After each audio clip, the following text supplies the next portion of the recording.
let's start, if we could, with your references to Greenland and the Panama Canal, so forth.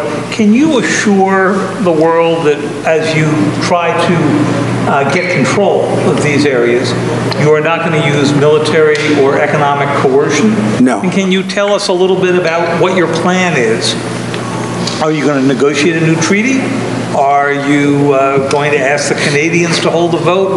What is the strategy? Yeah, I can't assure you. You're talking about Panama and Greenland. No, I can't assure you on either of those two.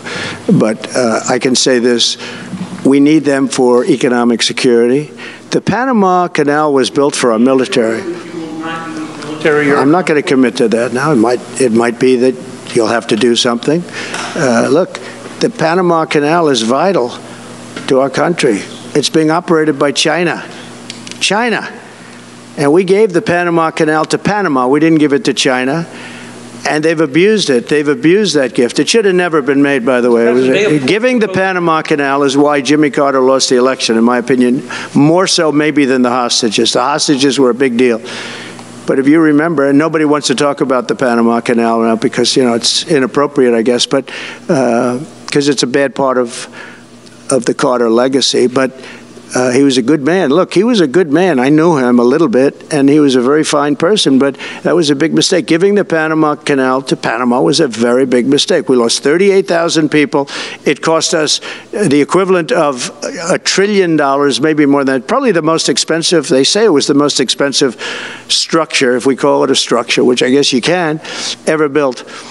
And giving that away was a horrible thing. And I believe that's why Jimmy Carter lost the election, even more so than the hostages. Those two things. That's my question. Please. Back on Greenland, your position is clear, but have you directed your staff to take specific actions to draw plans? And can you elaborate again? You didn't rule out military coercion. Well, we need Greenland for national security purposes. I've been told that for a long time, long before I even ran. I mean, people have been talking about it for a long time. You have approximately 45,000 people there. People really don't even know if Denmark has any legal right to it. But if they do, they should give it up because we need it for national security. That's for the free world. I'm talking about protecting the free world. You look at, you don't even need binoculars. You look outside, you have China ships all over the place. You have Russian ships all over the place. We're not letting that happen. We're not letting it happen. And if Denmark wants to get to a conclusion, but nobody knows if they even have any right, title, or interest. The people are going to probably vote for independence or to come into the United States.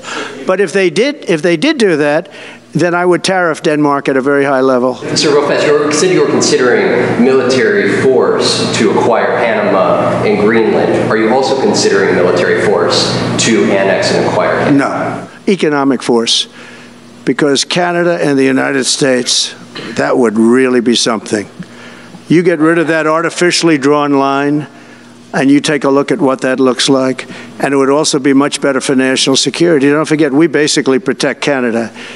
But here's the problem with Canada. So many friends up there. I love the Canadian people. They're great. But we're spending hundreds of billions a year to protect it. We're spending hundreds of billions a year to take care of Canada. We lose in trade deficits. We're losing massive. We don't need their cars. You know, they make 20% of our cars. We don't need that. I'd rather make them in Detroit. We don't need the cars. We don't need their lumber. We have massive fields of lumber. We don't need their lumber. We have to unrestrict them because stupid people put, you know, restrictions on, but I can do that with an executive order. We don't need anything they have. We don't need their dairy products. We have more than they have. We don't need anything. So why are we losing $200 billion a year and more to protect Canada? And I said that to, as I called him, Governor Trudeau. I said, listen, what would happen if we didn't subsidize you, if we didn't, because we give them a lot of money. We help them. As an example, we're buying icebreakers, and Canada wants to join us in the buying of icebreakers. I said, you know, we don't really want to have a partner in the buying of icebreakers. We don't need a partner. But gives the U.S. the right to lay claim to us. No right. Nope. No right. Here's what we have. We have a right not to help them with their financial difficulties because we owe $36 trillion too. We're going to start knocking it out pretty fast, but we're going to be able to do it because of energy and other things. But no right. But why are we supporting a country, 200 billion plus a year? Our military is at their disposal. All of these other things, they should be a state. That's why I told Trudeau when he came down, I said, what would happen if we didn't do it? He said Canada would dissolve. Canada wouldn't be able to function if we didn't take their 20% of our car market. You know, they send us hundreds of thousands of cars. They make a lot of money with that. They send us a lot of other things that we don't need. We don't need their cars, and we don't need the other products. We don't need their milk. We got a lot of milk. We got a lot of everything, and we don't need any of it. So I said to him, well, why are we doing it? He said, I don't really know. He was unable to answer the question, but I can answer it. We're doing it because of habit, and we're doing it because we like our neighbors, and we've been good neighbors, but we can't do it forever, and it's a tremendous amount of money. And why should we have a $200 billion deficit and add on to that many, many other things that we give them in terms of subsidy? And I said, that's okay to have if you're a state. But if you're another country, we don't want to have it. We're not going to have it with European Union either. European Union, we have a trade deficit of $350 billion. They don't take our cars. They don't take our farm product. They don't take anything. And so we're not going to have it with them either. Brian, go ahead. Yes. Happy New Year, by the way. Thank you. We have some breaking news. You may not be aware of this, but it looks like Canon has blocked the DOJ from releasing the Smiths report until further court proceedings. Get your thoughts on that. Wow, that's a big story. Yeah. So, if I get it right, the fake witch hunt started by the DOJ having to do with books and records, and Biden had many more, and he wasn't protected by the Presidential Records Act, I was. But all of that fake stuff that took the lives of people, I mean, literally destroyed people. People are destroyed because of what they did. Destroyed. But we got to be president. But Biden did it for 40 years. He did it when he was a senator. That was illegal. And they ruled it was illegal. How about that? They said, it's illegal, but he's unfit to stand trial. So he can stand and be president of the United States, but the prosecutor found that he's unfit for trial. I was going to use that as a major talking point, but I never got to use it because all of a sudden I had a new candidate who was also sort of unfit to stand trial, right? But so what you're saying is that the judge just blocked the, so Cannon was thrown off the case.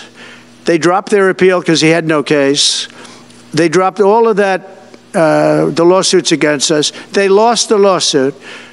So this is deranged Jack Smith.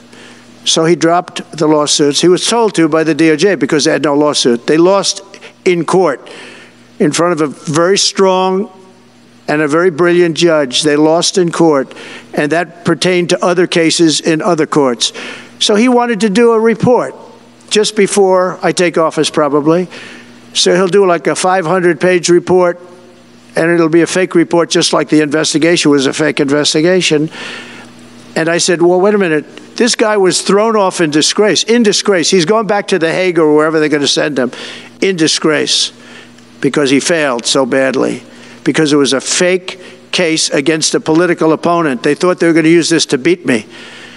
So what you're saying is, I'm just hearing that they're not allowed to issue the report. So if they're not allowed to issue the report, that's the way it should be. Because he was thrown off the case in disgrace. Why should he be allowed to write a fake report? It'll only be a fake report. That's great news. Yeah. Good.